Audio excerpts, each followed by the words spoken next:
Chapter 5. King Belshazzar gave a great banquet for 1,000 of his nobles, and drank wine with them.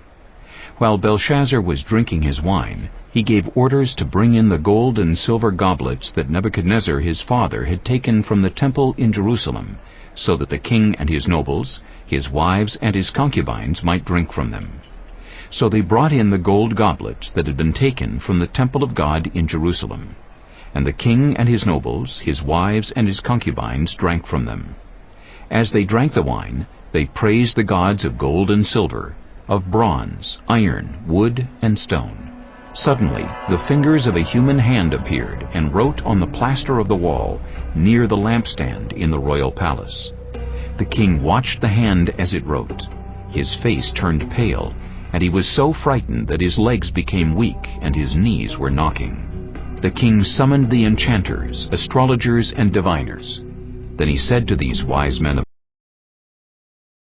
Babylon, "Whoever reads this writing and tells me what it means will be clothed in purple and have a gold chain placed around his neck, and he will be made the third highest ruler in the kingdom." Then all the king's wise men came in, but they could not read the writing or tell the king what it meant.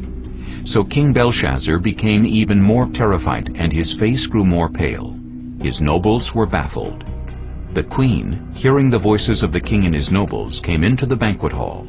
"May the king live forever," she said. "Don't be alarmed. Don't look so pale.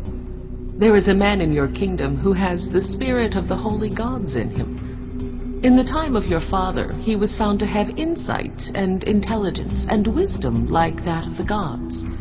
Your father, King Nebuchadnezzar, appointed him chief of the magicians, enchanters, astrologers, and diviners. He did this because Daniel, whom the king called Belteshazzar, was found to have a keen mind and knowledge and understanding, and also the ability to interpret dreams, explain riddles, and solve difficult problems. Call for Daniel, and he will tell you what the writing means." So Daniel was brought before the king, and the king said to him, "Are you Daniel, one of the exiles my father the king brought from Judah? I have heard that the spirit of the gods is in you, and that you have insight, intelligence, and outstanding wisdom. The wise men and enchanters were brought before me to read this writing and tell me what it means, but they could not explain it. Now I have heard that you are able to give interpretations and to solve difficult problems. If you can read this writing and tell me what it means, you will be clothed in purple and have a gold chain placed around your neck, and you will be made the third highest ruler in the kingdom." Then Daniel answered the king, "You may keep your gifts for yourself and give your rewards to someone else. Nevertheless, I will read the writing for the king and tell him what it means. Your Majesty, the Most High God gave your father Nebuchadnezzar sovereignty and greatness and glory and splendor. Because of the high position he gave him, all the nations and peoples of every language dreaded and feared him. Those the king wanted to put to death, he put to death. Those he wanted to spare, he spared. Those he wanted to promote, he promoted. And those he wanted to humble, he humbled.